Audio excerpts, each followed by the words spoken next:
প্রাচীন এবং ঐতিহাসিক দৃষ্টিভঙ্গি থেকে বিবেচনা করলে আরব বিশ্বকে 3টি ভাগে ভাগ করা যায়। ইউরোপ বা আফ্রিকা নয়, শুধুমাত্র আরব বিশ্ব।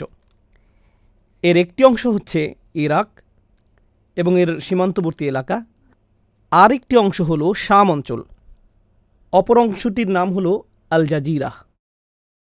এটি বিচ্ছিন্ন ধরনের একটি উপদ্বীপ যাকে এখন আমরা গালফ বলে থাকি। এখনকার সময়ের গালফ বলতে আমরা বুঝি সৌদি আরব এবং আশেপাশের কয়েকটি দেশ নিয়ে গঠিত গালফ অঞ্চল। তবে প্রাচীন গালফ বা প্রাচীন জাজিরা ছিল আরও প্রশস্ত, দেখতে অনেকটা ত্রিভুজের মতো, যেটা 3 দিক থেকে সমুদ্রে মিশেছে। 4 দিক থেকে না, বরং 3 দিক থেকে। আর ইয়েমেনও ছিল এর ভিতরে। তা সত্ত্বেও ইয়েমেনকে বলা যায় কিছুটা বিচ্ছিন্ন, গালফ বা আল জাজিরার মধ্যেই, কিন্তু অতটা সংযুক্ত না, কিছুটা কিনারের দিকে। আর এই বিষয়টিও ঐতিহাসিকভাবে গুরুত্বপূর্ণ, যেটা আমরা একটু পরে দেখতে পাব। তো ইতিহাসে দীর্ঘ একটা সময় ধরে ইয়েমেন তথা সাবা সাম্রাজ্য ইউরোপের সাথে পৃথিবীর অন্যান্য অঞ্চল এবং এশিয়ার সাথে পৃথিবীর অন্যান্য অঞ্চলের মধ্যে হওয়ায় বাণিজ্যগুলোকে নিয়ন্ত্রণ করেছে। এই পথ দিয়েই সকলকে যেতে হতো। কৌশলগতভাবে তাদের বন্দরগুলো ছিল গুরুত্বপূর্ণ এবং এজন্য এটাই ছিল তাদের অর্থনৈতিক সমৃদ্ধি এবং রাজনৈতিক প্রভাবের কারণ। কারণ যখন আপনি কৌশলগতভাবে এবং অর্থনৈতিকভাবে এগিয়ে যান, তখন এর সাথে সাথে আপনি রাজনৈতিকভাবেও প্রভাবশালী হয়ে ওঠেন। এটা ছিল ইয়েমেনের গুরুত্বের অন্যতম কারণ। তো আনুমানিক 450 অথবা 451 খ্রিস্টাব্দে একটা মহাপ্লাবন হয় এবং এর ফলে সভ্যতা হিসাবে তার ধ্বংসপ্রাপ্ত হয়ে যায়। অর্থনীতি ভেঙে পড়ে, বাণিজ্য বন্দরগুলো ধ্বংসপ্রাপ্ত হয়। প্রভাবশালী হওয়ার পেছনে তাদের যতগুলো কারণ ছিল মোটামুটি সবগুলোই শেষ হয়ে যায়। এ কারণে তাদেরকে কেন্দ্র করে যে বাণিজ্য পথগুলো ছিল সেগুলো আর রইল না। এখন ব্যবসা বাণিজ্যের জন্য অন্য পথের প্রয়োজন দেখা দিল। তো এটা হলো ইয়েমেনি অংশটার সামান্য ইতিহাস। তাহলে এর সাথে আরবের কি সম্পর্ক? এর ফলে বহু সংখ্যক আরব, যদিও ইয়ামেনিরা নিজেরাও আসলে আরব, বহু সংখ্যক আরব ইয়েমেন ত্যাগ করতে থাকে এবং আরব বিশ্বের অন্যান্য এলাকায় ছড়িয়ে পড়তে শুরু করে এবং পৃথক পৃথক গোত্র হিসেবে বিভিন্ন অঞ্চলে স্থায়ী বসতি গড়ে তুলতে শুরু করে।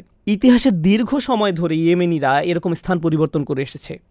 কোনো কোনো বর্ণনা মতে এরও অনেক আগে থেকে প্রথম যে গোত্রটি পানির সন্ধান পেয়ে মক্কা এসেছিল সেটাও ছিল একটা ইয়েমেনি গোত্র। তো তারা ইতিহাসের দীর্ঘ সময় ধরে এভাবে ইয়েমেন ত্যাগ করে অন্য অন্য জায়গায় স্থান পরিবর্তন করেছে। কিন্তু আমাদের আলোচ্য স্থানান্তরটি ছিল বড় ধরনের, যার কারণ হলো ওই অঞ্চলের অর্থনৈতিক মন্দা। প্রসঙ্গক্রমে বলে রাখি, আওস এবং খাজরাজও আসলে ইয়েমেনি গোত্র যারা অর্থনৈতিক কারণে ইয়েমেন ত্যাগ করে এবং মদিনায় স্থায়ী বসতি গড়ে তোলে। তো তাদের ইতিহাসও এর সাথে সম্পর্কিত। ইতিমধ্যে আরবের অন্যান্য অঞ্চলে, বিশেষত হিজাজ এলাকায় ইব্রাহিম আলাইসাল্লামের বংশধরেরা, যারা মূলত ইসমাইল আলাইসাল্লামের সন্তান সন্ততি, তারা বিভিন্ন স্থানে বসতি স্থাপন করেছে। তারা সবাই মক্কায় ছিল না। ইব্রাহিম আলাইসাল্লাম মক্কায় তাদের জন্য দোয়া করেছিলেন, এটা সত্য, কিন্তু তারা সমগ্র আরব অঞ্চল জুড়ে ছড়িয়ে ছিটিয়ে ছিল, নির্দিষ্ট কোনো এলাকায় না। আর এই অর্থনৈতিক মন্দার কাছাকাছি সময়ের কথা এবং ঐতিহাসিকভাবে বিখ্যাত একজন ব্যক্তিত্বের কথা আমরা জানতে পারি, যার কথা ইবনে খালদুন বিস্তারিতভাবে উল্লেখ করেছেন। তার নাম কুসাই ইবনে কিলাব। তিনি ছিলেন আরবদের নেতা এবং ইসমাইল আলাহিসাল্লামের বংশধর। তিনি ইসমাইল আলাহিসাল্লামের বংশধর অন্য আরবদেরকে এক হওয়ার ডাক দেন, যাতে তারা সবাই মক্কায় চলে আসতে পারে এবং যাতে তারা এটিকে কেন্দ্র করে রাষ্ট্রের মতো কিছু একটা প্রতিষ্ঠা করতে পারে। আরবদের রাষ্ট্রের ধারণা রোমানদের রাষ্ট্রের ধারণার মতো না, অথবা পারস্যের মতোও না। এমনকি রাষ্ট্র বলতে আমরা এখন যা বুঝি সেরকমও না। তো সে বলল, আরবরা বেদুইন, এ কারণে ছড়ানো ছিটানো অবস্থায় আছে, আসো আমরা আমাদের পারিবারিক বন্ধনগুলোকে আরও সংহত করি, সবাই এক হয়ে একটি সম্মিলিত শক্তিতে পরিণত হই এবং এভাবে এক ধরনের রাষ্ট্র গঠন করি। তিনি এই আহ্বান করেন। নেতা হিসেবে তিনি ছিলেন খুবই চমৎকার এবং প্রভাবশালী। এ কারণে খুব কম সময়ের মধ্যে আরবদের মধ্যে একটা একতাবদ্ধতা তৈরি হয়। প্রসঙ্গক্রমে তিনি জন্মগ্রহণ করেন 400 খ্রিস্টাব্দে। তো তিনি জন্মগ্রহণ করেন ইয়েমেনের সেই মহাপ্লাবনের 50 বছর আগে। ঐতিহাসিকভাবে তিনি আল মুজাম্মিয়া নামে পরিচিত। ঐতিহাসিক কারণেই তাকে এই উপাধি দেওয়া হয়েছে, কারণ মুজাম্মিয়া অর্থ একত্রিত করা। তিনি ইসমাইল আলাহিসাল্লামের সকল বংশধর আরবদেরকে একত্রিত করেন। কোথায়? মক্কাতে। মক্কাতে ইতিমধ্যে ক্ষুদ্র একটা জনসংখ্যা ছিল, কিন্তু এখন এটা একটা কেন্দ্রে পরিণত হলো এবং ধীরে ধীরে মানুষের পরিমাণ বাড়তে থাকলো। তো এই কুসাইর ছিল 3 সন্তান এবং তার সন্তানদের মধ্যে সবচেয়ে বিখ্যাত হলো আব্দু মানাফ। কুসাই মারা যাওয়ার পরে আব্দু মানাফ মক্কাকে নেতৃত্ব প্রদান করেন। আব্দু মানাফের আবার ছিল 4 সন্তান। এখন আমরা কথা বলছি আরবদের একত্রকারী কুসাই ইবনে কিলাবের নাতিদের ব্যাপারে। তার নাতি কারা? এরা হলো হাশিম, মুত্তালিব, আব্দুস শামস এবং নওফেল। হাশিম, মুত্তালিব, আব্দুস শামস এবং নওফেল। হাসিম জন্মগ্রহণ করেন 464 খ্রিস্টাব্দে। তো এটা কি মহাপ্লাবনের আগে নাকি পরে? এটা প্লাবনের পরের ঘটনা। মনে করে দেখুন, মহাপ্লাবনটি হয় 450 খ্রিস্টাব্দে। তো মহাপ্লাবনটির পরে তিনি জন্মগ্রহণ করেন। প্লাবনটির পর 1 দশকের কিছু বেশি সময় পর্যন্ত রাজনৈতিক শূন্যস্থান তৈরি হয়, আর এ সময় হাশেম জন্মগ্রহণ করেন। এখন হাশেম যখন বেড়ে উঠতে থাকেন, তিনি উপলব্ধি করতে লাগলেন যে রাজনৈতিক একটা শূন্যস্থান রয়েছে, আর মক্কাবাসীদের সম্ভাবনা রয়েছে সেই শূন্যস্থান পূরণের সুযোগ গ্রহণ করার এবং অন্যান্য প্রতিবেশী রাষ্ট্রের মনোযোগ আকর্ষণ করার, যাতে তারা মক্কার সাথে বাণিজ্যিক চুক্তিতে আবদ্ধ হয়। তিনি এটাকে একটা সুযোগ হিসেবে গ্রহণ করলেন, কারণ আসলেই আর কোনো প্রতিপক্ষ ছিল না। ইয়েমেন প্রতিপক্ষ হতে পারত, কিন্তু ইতিমধ্যেই ইয়েমেন অর্থনৈতিকভাবে ভেঙে পড়েছে, তাদের আর সেই অবস্থান নেই। এবং অনেক প্রভাবশালী ব্যবসায়ী ইতিমধ্যে ইয়েমেন ত্যাগ করেছে, কারণ তারা সেখানে আর অর্থনৈতিকভাবে টিকে থাকতে পারছিল না। তো হাশেম নিজে শাম অঞ্চলে যান এবং সেখানকার শাসকদের সাথে আলোচনা করেন, যাদেরকে বলা হতো গাসসানি। তিনি তার ভাই আব্দুস শামসকে পাঠান হাবশাতে, নওফেলকে ইরাকে এবং আরেক ভাইকে পাঠান ইয়েমেনে। অন্য কথায় বলতে গেলে প্রত্যেক প্রভাবশালী রাষ্ট্রের সাথে তিনি যোগাযোগ করেছেন এবং চেষ্টা করেছেন তাদের সাথে একটা বাণিজ্যিক চুক্তি করতে, যাতে তারা এখন থেকে মক্কাকে বাণিজ্য বন্দর হিসেবে বিবেচনা করে এবং ব্যবসা পরিচালনা করে। মক্কার সুবিধা ছিল এটা যে মোটামুটি সকল আরবই মক্কাকে সম্মান করত। যদিও তারা মূর্তি পূজারী ছিল, কিন্তু কাবাকে তারা আল্লাহর ঘর হিসাবে বিশ্বাস করত। যদিও তারা শিরকে লিপ্ত ছিল, কিন্তু তখনও এটা তাদের ঐতিহ্য এবং বিশ্বাসের অংশ ছিল যে এটা হলো আল্লাহর ঘর। এ কারণে এটা এই ভূমির ঐতিহ্যের অংশ যে হিজাজ এবং আশেপাশের অঞ্চলে মক্কাকে মোটামুটি ধর্মীয় কেন্দ্র হিসাবে মনে করা হতো। তো তারা বলল, এটা তো ধর্মীয় কেন্দ্র হিসাবে রয়েছেই, কেন আমরা এটাকে অর্থনৈতিক কেন্দ্র পরিণত করছি না এবং কেন এটাকে কৌশলগতভাবে আমাদের সুবিধার জন্য ব্যবহার করছি না? তো এই 4 ভাই চুক্তিগুলো করলেন। আর চুক্তির জন্য ব্যবহৃত শব্দটি, এটা জানাটা খুব গুরুত্বপূর্ণ, চুক্তির জন্য ব্যবহৃত আরবি শব্দটি হলো ইলাফ।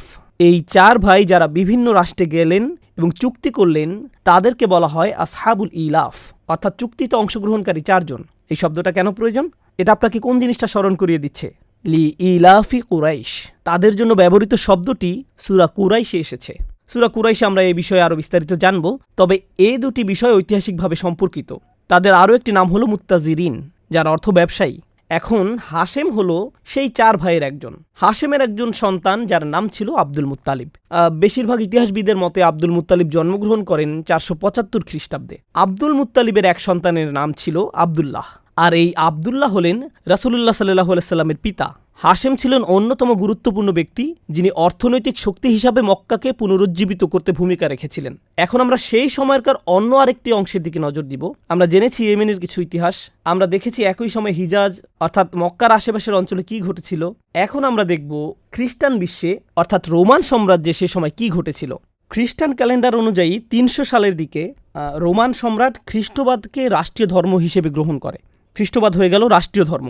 তবে রোমান সাম্রাজ্য শুধুমাত্র রোমে সীমাবদ্ধ ছিল না, এতে অন্তর্ভুক্ত ছিল পশ্চিম এশিয়ার কিছু অংশ, যেটি এখন তুরস্ক, অন্তর্ভুক্ত ছিল মিশরের একটি অংশ, এর মধ্যে অন্তর্ভুক্ত ছিল সুদান, ইথিওপিয়া বা হাবশার একটা অংশ, এবং ইয়েমেনের একটি অংশও ছিল এই খ্রিস্টান সাম্রাজ্যের অন্তর্ভুক্ত। মাঝে সংক্ষিপ্ত একটা সময়ের জন্য ইয়েমেনে একটা বিদ্রোহ দেখা দেয় এবং এটি ইহুদি রাষ্ট্রে পরিণত হয়।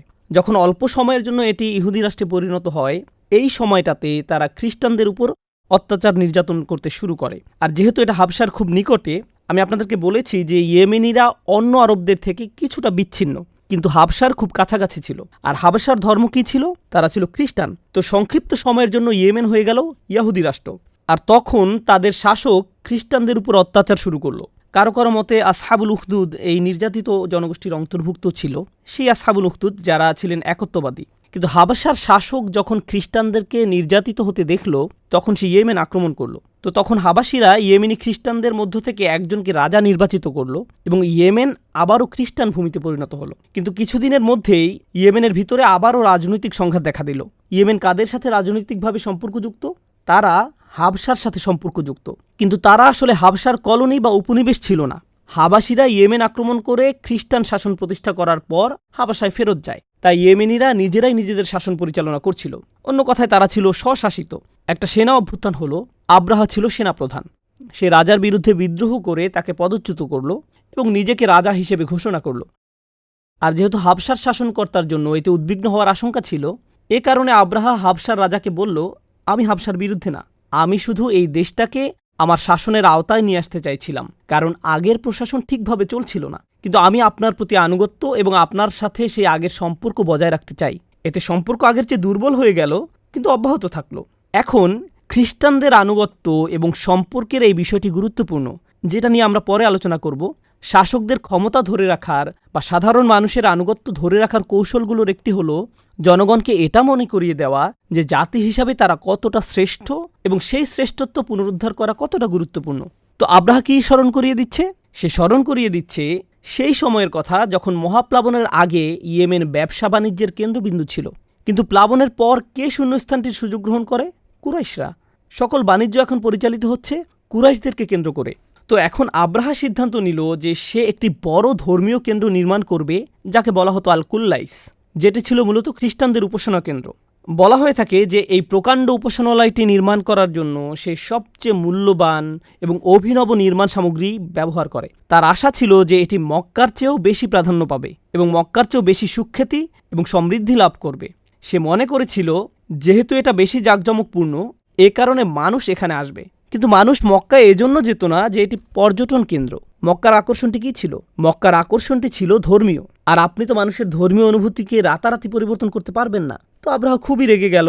সে তার সকল সামর্থ্য ব্যয় করে একটা প্রকাণ্ড উপাসনালয় নির্মাণ করলো, আর এখন কিনা এটা মানুষের কোনো মনোযোগই আকর্ষণ করছে না। তো হাবশার রাজার কাছে সে একটা চিঠি লিখল এবং বলল, কাবা যতদিন পর্যন্ত ধ্বংস না হচ্ছে ততদিন ইয়েমেন কোনো মনোযোগই পাবে না, আর এজন্য আপনার সাহায্য প্রয়োজন। তো এই চিঠি সম্পর্কে আরবরা জানতে পারলো, আর তারা যখন জানতে পারলো স্বাভাবিকভাবেই তারা বেশ রেগে গেল। এক্ষেত্রে কয়েক রকমের বর্ণনা পাওয়া যায়। একটা বর্ণনা মতে কিছু আরব উন্মত্ত হয়ে ইয়েমেনে চলে যায় এবং কুল্লাইসকে পুড়িয়ে দেয়। কিন্তু আরও একটি জনপ্রিয় বর্ণনা অনুযায়ী তারা সেখানে গিয়ে গোপনে উপাসনালয়টিতে প্রবেশ করে এবং মলত্যাগ করে, স্থানটির সম্মানহানি করে চলে আসে। আর আব্রাহার জন্য এটা ছিল চরম অপমানকর। সে আগে থেকেই আক্রমণের চিন্তা করে আসছিল, আর এখন উপলক্ষও পেয়ে গেল। আপনি যদি রাষ্ট্রবিজ্ঞানের দৃষ্টিকোণ থেকে এটাকে চিন্তা করেন, দেখুন, যদি আপনার প্রতিপক্ষ আপনাকে আক্রমণ করে অথবা তারা যদি আপনাকে অপমান করে, তখন কি এটা সহজ হয়ে যায় না যে আপনার পক্ষে জনসমর্থন এবং গণজোয়ার তৈরি করা? তো আব্রাহা এটাকে সুযোগ হিসেবে নিল যাতে সবাইকে একত্রিত করতে পারে এবং কাবা আক্রমণ করতে পারে। কিন্তু ঐতিহাসিকভাবে আমরা জানতে পারি যে সে আগে থেকেই কাবা আক্রমণে আগ্রহী ছিল। এটা জেনে রাখাটা গুরুত্বপূর্ণ। বেশিরভাগ ক্ষেত্রে আমরা যখন এই ইতিহাস অধ্যয়ন করি, সচেতনভাবে অধ্যয়ন না করার কারণে আমরা মনে করি যে এই আক্রমণের পেছনে তার উদ্দেশ্য ছিল ধর্মীয়। আমাদেরকে বুঝতে হবে যে পৃথিবী কাজ করে ভিন্নভাবে এবং অদ্ভুতভাবে। হয়তো তার উদ্দেশ্যে কিছুটা ধর্মীয় প্রভাব ছিল, কিন্তু আসলে কি মনে হয় যখন আপনি মনোযোগ সহকারে ইতিহাস পড়বেন, কোনটাকে আসল কারণ মনে হয়? তার মূল উদ্দেশ্য ছিল রাজনৈতিক এবং অর্থনৈতিক। সে চায় তার জাতিকে আবারও বাণিজ্যের কেন্দ্রবিন্দুতে পরিণত করতে। আর সে এখন দেখতে পাচ্ছে যে কুরাইশরা তার প্রতিপক্ষ, এবং পাশাপাশি সে এটাও বুঝতে পারল যে আমাদের রয়েছে একটা বড় সেনাবাহিনী এবং হাবশা আমাদের পক্ষে রয়েছে। মক্কাবাসীদের পক্ষে কে আছে? কেউ না। সুতরাং কোনো সমস্যা ছাড়াই আমরা আক্রমণ করতে পারি, এটা কোনো ব্যাপারই না। তো সে সেনাবাহিনী জড়ো করল। সেনাবাহিনীর সংখ্যা নিয়ে কয়েকটা বর্ণনা পাওয়া যায়। সর্বনিম্ন সংখ্যার কথা বলা আছে 12,000, আর কোনো কোনো ইতিহাসের বইয়ে সর্বোচ্চ সংখ্যা বলা আছে 60,000। তো আমরা ধরে নিচ্ছি সৈন্য সংখ্যা ছিল 12 থেকে 60,000-এর মধ্যে যে কোনো একটা সংখ্যা। আর তাদের সাথে রয়েছে 9 থেকে 13টা হাতি। এর মধ্যে একটা হাতি ছিল বিখ্যাত, যেটির নাম ছিল মাহমুদ। এটি ছিল বিশাল একটি হাতি এবং এটাই অন্য হাতিদেরকে নেতৃত্ব দিচ্ছিল। তারা যাত্রা শুরু করলো তায়েফের দিকে। যখন তারা তায়েফ পৌঁছল, তায়েফবাসী তাদের সাথে সংঘাতে জড়ালো না। তারা বলল, আমরা তোমাদের সাথে মধ্যস্থতা করতে চাই। এখন এটা বোঝা খুব গুরুত্বপূর্ণ যে কেন তায়েফবাসী তাদের সাথে মধ্যস্থতা করতে চেয়েছে। আরবের অন্যান্য অঞ্চল আব্রাহার সাথে আপোষ করত না, কারণ তাদের মিথ্যা উপাস্য, তাদের মূর্তিগুলো কোথায় সেগুলো রাখা ছিল? সেগুলো ছিল মক্কাতে। আর এই বিষয়টা গুরুত্বপূর্ণ। কেউই কুরাইশদেরকে আক্রমণ করত না, কারণ কুরাইশদের কাছে তাদের সকল মূর্তিগুলো রক্ষিত ছিল। আপনি যদি কুরাইশদেরকে আক্রমণ করেন, তারা ফিরে গিয়ে আপনার মূর্তিটিকে কী করবে? ভেঙে ফেলবে। কিন্তু তায়েফবাসী লাতের উপাসনা করত। তারা মূর্তিটিকে তায়েফেই রেখে দিয়েছিল। এটা কাবাঘরে ছিল না, তাদের কাছেই ছিল। এ কারণে কাবাঘর ধ্বংস হওয়া নিয়ে তারা তেমন চিন্তিতই ছিল না। তাদের জন্য এটা কোনো বড় ব্যাপার ছিল না। তো তারা মধ্যস্থতার জন্য আলোচনা শুরু করল। তায়েফবাসী, বিশেষভাবে সাকিফ গোত্র বলল, তোমাদের সাথে আমাদের কোনো শত্রুতা নেই, আমরা তোমাদের সহায়তা করব। তারা পথ দেখানোর জন্য আবু রিগাল নামে এক ব্যক্তিকে তাদের সাথে পাঠালো। যেহেতু তায়েফ থেকে মক্কা যাবার পথটা ছিল জটিল, তো তার কাজ ছিল আব্রাহার বাহিনীকে মক্কা পর্যন্ত পথ দেখিয়ে নিয়ে যাওয়া। তো এক আরবরা তাদের সাহায্য করল অন্য আরবদেরকে হত্যা করার ক্ষেত্রে। পথেই আবু রিগাল মারা গিয়েছিল এবং ওই পথেই তাকে কবর দেওয়া হয়। পরবর্তীতে এটা একটা স্মৃতিস্তম্ভে পরিণত হয়। আরবরা সেখানে গিয়ে অভিশাপ দিত এবং তার কবরে থুতু পাথর নিক্ষেপ করত, কারণ তাদের কাছে সে ছিল ঐতিহাসিকভাবে বিশ্বাসঘাতক। যাই হোক, আব্রাহা ওই অঞ্চলে পৌঁছে মুহাররম মাসে। এখন এই পটভূমিটি খুবই গুরুত্বপূর্ণ। কেন গুরুত্বপূর্ণ? কারণ যখন আমরা সূরাটি অধ্যয়ন করব, আল্লাহ তাআলা আমাদেরকে বলছেন আলাম তারা কাইফা। যাই হোক, পরের পর্বগুলোতে আমাদের কাজ হবে সূরার শব্দগুলো নিয়ে অধ্যয়ন করা। এই পর্বে আমি শুধু ইতিহাস নিয়ে আলোচনা করলাম। কেন এই ইতিহাস গুরুত্বপূর্ণ? এই ইতিহাস গুরুত্বপূর্ণ প্রথমত সেই কারণগুলো জানা যে কেন মক্কা আক্রমণের শিকার হলো, এর পেছনে রাজনৈতিক কারণ ছিল, সাথে সাথে অর্থনৈতিক কারণও ছিল। এটা জেনে রাখাও গুরুত্বপূর্ণ। এখন আপনি যদি সূরা ফিল লক্ষ্য করেন, আল্লাহ তাআলা বলছেন মক্কার রাজনৈতিক এবং সামরিক সুরক্ষা নিয়ে। আবার আপনি যদি সূরা কুরাইশ লক্ষ্য করেন, আল্লাহ তাআলা বলছেন মক্কার অর্থনৈতিক সুরক্ষা নিয়ে। সুরক্ষার এই দুইটি দিক আলোচনা করা হয়েছে দুইটি সূরায়। আজকে ইনশাআল্লাহ তাআলা আমি খুবই সংক্ষেপে সূরাটির সামান্য কিছু বিষয় নিয়ে আলোচনা করব। পরের পর্বে ইনশাআল্লাহ আমরা শব্দে শব্দে সূরাটিকে বিশ্লেষণ করার চেষ্টা করব। তবে আজকে সামান্য কিছু বিষয় নিয়ে আলোচনা করব ইনশাআল্লাহ। প্রথম বিষয়টি হলো আলাম তারা। এর অনুবাদ হলো আপনি কি দেখেননি? এটি আরবি ভাষায় কথা বলার একটা ধরন। এখানে একবচন ব্যবহার করা হয়েছে। তাফসির কারকদের মধ্যে এ বিষয়ে মতবিরোধ রয়েছে যে আয়াতটিতে কি রাসূল সাল্লাল্লাহু আলাইহি ওয়াসাল্লামকে উদ্দেশ্য করে বলা হয়েছে নাকি চিন্তাশীল প্রত্যেক ব্যক্তিকে উদ্দেশ্য করে বলা হয়েছে। উভয় মতের পেছনেই যুক্তি প্রমাণ রয়েছে। উদাহরণস্বরূপ, ওয়াকাদা রব্বুকা আল্লা তা'বুদু ইল্লা ইয়াহু ওয়া বিল ওয়ালিদাইনি ইহসানা।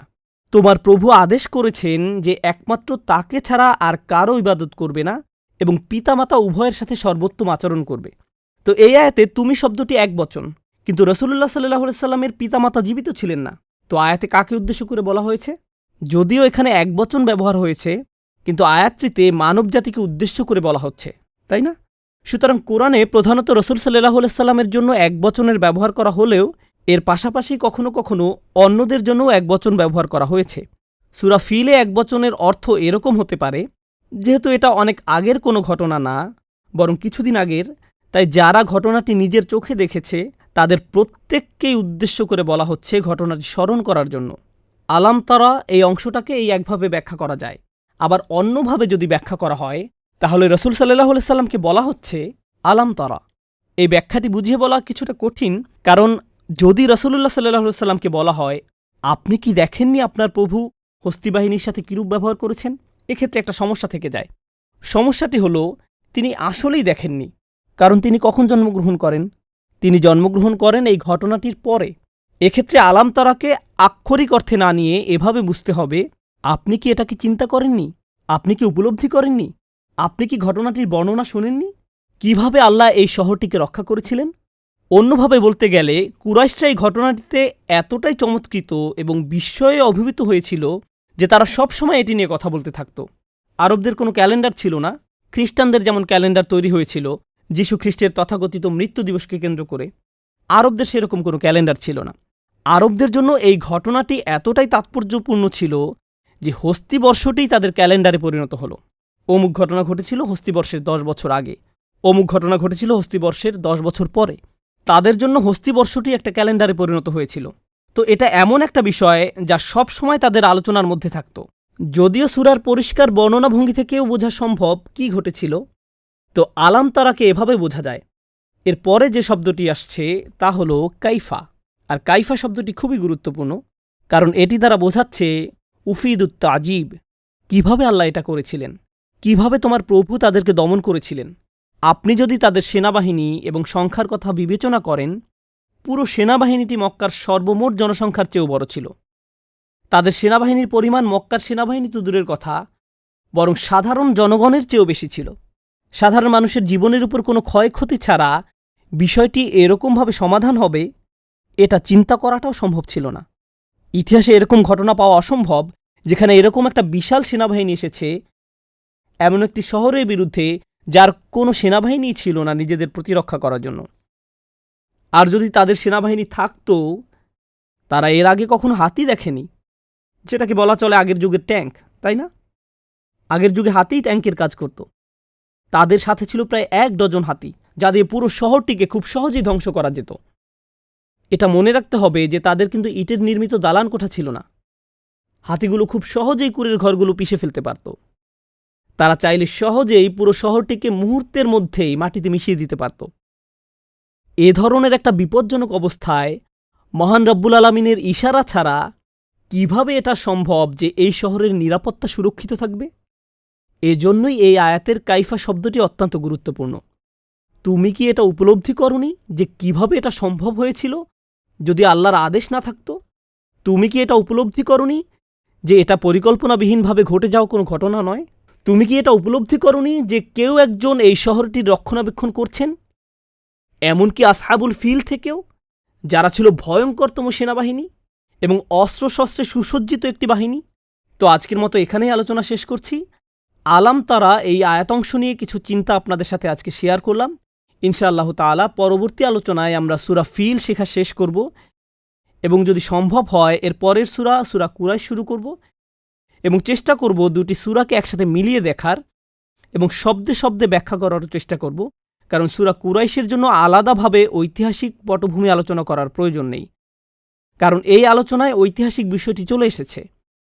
তো এই দুইটি সূরাকে আমরা একসাথে আলোচনা করব ইনশাআল্লাহ তাআলা। বারাকাল্লাহু লি ওয়া লাকুম ফিল কুরআনিল হাকিম ওয়া নাফা'নি ওয়া ইয়্যাকুম বিল আয়াতি ওয়াজ যিকরিল হাকিম। আসসালামু আলাইকুম ওয়া রাহমাতুল্লাহি ওয়া বারাকাতুহু।